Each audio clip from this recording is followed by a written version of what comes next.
Salam sejahtera untuk kita semua. Kali ini kembali lagi bersama saya dalam video parodi yang membahas tentang retorika, politik, dan masyarakat. Baik, sebelum kita melangkah lebih jauh tentang cerita dari humor politik tentang retorika, politik, dan masyarakat, izinkan saya untuk memperkenalkan diri. Nama lengkap saya Melania Johanur. Saya mahasiswa Universitas Nusa Cendana, program studi sosiologi. Kita langsung saja. Hai sobat-sobat dan kawan-kawan semua, ada video baru kali ini dari saya tentang cerita humor politik, tentang retorika, politik, dan masyarakat. Dan cerita ini hanya untuk menghibur dan tidak untuk menyinggung atau untuk menceritakan pihak tertentu. Selain menghibur, video ini juga ada maknanya loh untuk kita semua, karena ceritanya diambil dari cerita tentang kehidupan bermasyarakat, baik sebagai pemimpin maupun rakyat biasa. Selamat mendengarkan, semoga terhibur. Yang pertama, kampanye pembangunan jembatan. Pada masa kampanye, Ujang, seorang calon legislatif, berkampanye guna mempromosikan dirinya agar dipilih di sebuah desa yang agak terpencil, dan inilah isi kampanyenya. Bapak-bapak, ibu-ibu, jika saya terpilih nanti, saya akan membangun jalan dan jembatan agar akses ke kampung ini lebih mudah untuk menjual hasil pertanian ke kota. Tapi Pak, di kampung kita tidak ada sungai, jadi untuk apa dibangun jembatan? Jangan khawatir, jika tidak ada sungai di kampung ini, kita akan bangun jembatan sekaligus dengan airnya. Yang berikut, Presiden menjadi pembicara di Jepang. Presiden Indonesia diundang untuk menjadi pembicara dalam acara makan siang para pebisnis di Tokyo, di mana ia memutuskan untuk membuka pidatonya dengan lelucon singkat.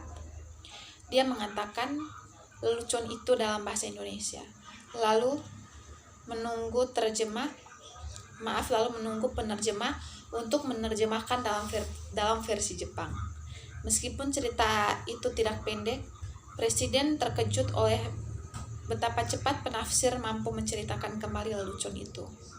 Bahkan lebih mengesankan adalah reaksi dari kerumunan itu. Presiden pikir cerita itu lucu, namun kerumunan tertawa pecah sangat keras dan lemah. Presiden sangat tersanjung. Setelah pidato tersebut, Presiden ingin bertemu penerjemah untuk menanyakan bagaimana ia menceritakan lelucon. Mungkin ada cara yang lebih baik untuk memberitahu lelucon? Ketika Presiden bertanya, bagaimana lelucon telah diberitahu dalam bahasa Jepang? Penerjemah menjawab, saya katakan kepada mereka, Presiden Indonesia telah menceritakan lelucon yang sangat lucu. Silakan tertawa sekarang. Yang berikut, kampanye dari pintu ke pintu. Seorang kandidat wali kota telah melakukan beberapa kampanye dari rumah ke rumah, dan hal itu akan cukup baik, pikirnya, sampai ia datang ke rumah seorang yang nampak kesal dengan kedatangannya. Setelah pidato singkat oleh kandidat, orang-orang di rumah itu mengatakan, memilih untuk Anda, saya lebih suka memilih iblis. Saya mengerti, kata kandidat. Tetapi seumpama teman Anda itu tidak ikut pemilihan, mungkin saya bisa mengandalkan dukungan dari Anda. Yang berikut, pidato kampanye calon presiden di suku pedalaman. Ada seorang calon presiden yang memberikan pidato kampanye di pemukiman suku pedalaman, mencoba untuk mengumpulkan suara dari orang asli pedalaman. Jika terpilih, saya berjanji memberikan fasilitas pendidikan yang lebih baik bagi penduduk asli di sini, katanya.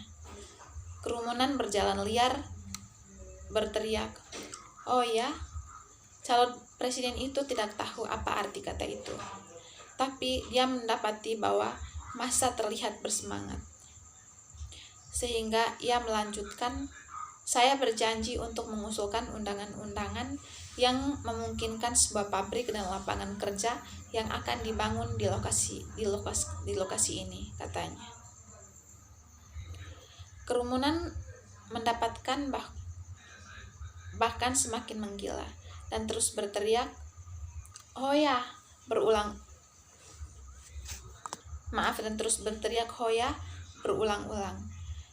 Didorong oleh sorak-sorai, ia menyelesaikan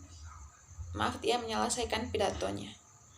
Dan jika terpilih, saya berjanji untuk menjamin perawatan kesehatan dan pekerjaan pilihan yang lebih baik untuk penduduk asli di sini. Kerumunan di puncaknya menghentak-hentakan kaki mereka dan berteriak, "Hoya, hoya, hoya." Pidatonya selesai. Orang itu berjabat tangan dengan beberapa warga asli, mencium beberapa bayi, dan memutuskan untuk pergi melanjutkan kampanye ke tempat yang lain. Dalam perjalanannya, masih di sekitar wilayah yang sama, calon presiden ini kemudian melewati kawanan besar ternak dan berkata kepada pemandunya, "Aku dibesarkan di sebuah peternakan, dan aku selalu mencintai ternak. Keberatan kalau aku pergi dan melihat lebih dekat?" "Tentu," kata pemandu, "tapi harap hati-hati agar tidak menginjak Hoya." Yang berikut pernyataan seorang kepala daerah. Seorang kepala daerah yang dikenal oleh teman-temannya memiliki temperamen tinggi dan tidak suka basa-basi. Meledak suatu hari di pertengahan sesi rapat paripurna di dewan dan mulai berteriak. Setengah dari anggota dewan ini terdiri dari para pengecut dan politisi korup. Pada saat sidang diskors, semua anggota dewan menuntut agar kepala daerah yang marah ini menarik pernyataannya atau meralatnya di saat sesi sidang berikutnya. Setelah jeda panjang dengan hobi yang memanas, kepala daerah ini akhirnya setuju. "Oke," katanya, "saya meralat apa yang saya katakan tadi. Jadi, setengah dari anggota dewan di sini bukan pengecut dan politisi korup." Yang berikut pendapat mengenai penjualan minuman keras. Seorang anggota DPR di sebuah negara pernah ditanyai tentang sikapnya terhadap minuman keras. Berikut ini adalah jawabannya. "Jika yang Anda maksud adalah minuman setan yang meracuni pikiran, mencemari tubuh, menodai kehidupan keluarga, dan membuat orang berdosa, maka aku menentangnya. Tetapi jika yang Anda maksud adalah obat penyemangat untuk malam tahun baru, perisai melawan dinginnya musim hujan, produk ramuan yang kena pajak yang memberikan pemasukan ke negara yang digunakan untuk membantu anak-anak agar bisa sekolah, maka saya mendukung penuh untuk hal itu." Ini adalah pernyataan dan posisi saya, dan saya tidak akan berkompromi terhadap apapun. Yang berikut permohonan ampunan. Ada tiga orang anggota DPR yang terkena berbagai macam kasus. Sebut saja Agung, Bagio, dan Tanto. Mereka berada di 3 tempat berbeda. Di malam hari, mereka pun masing-masing kusyuk berdoa demi keselamatan bangsa dan kesejahteraan sumber daya manusia di jajarannya. Agung pun berdoa, "Ya Allah, mohon ampun. Hamba-Mu sujud minta wejangan apa yang harus hamba lakukan untuk melancarkan pekerjaan kami menyerap aspirasi masyarakat Indonesia." Sejenak ruangan sunyi. Namun tiba-tiba muncul senok cahaya yang menerobos dekat jendela. Dan terdengarlah suara bernada datar, mengalir perlahan dengan syahdunya. "Wahai umatku yang kusayangi, Agung yang bijaksana, sungguh mulia kalian diberi kepercayaan menjadi wakil rakyat. Namun sungguh durhaka. Kepercayaan itu kalian jadikan peluang untuk meraup untung. Namun sungguh durhaka. Kepercayaan itu kalian jadikan peluang untuk meraup untung agung.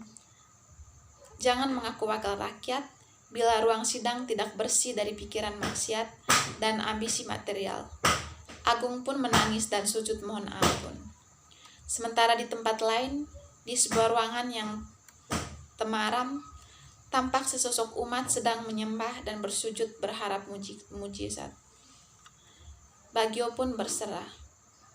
Ya Allah, tunjukkan jalanmu, dan berilah hambamu ini jalan keluar, agar jajaranku ini tidak terperosok di lembah hitam kemarukan dan keserakahan menimbun harta dan uang. Tiba-tiba senoktia cahaya seperti garis putih dari langit menerobos pilar teras sampai ke ruangan doa. Dan suara itu pun bergema, "Wahai umatku yang kukasihi, wahai Bagio, siramlah anak buahmu dengan cahaya iman tiap hari." Mengapa tiap hari?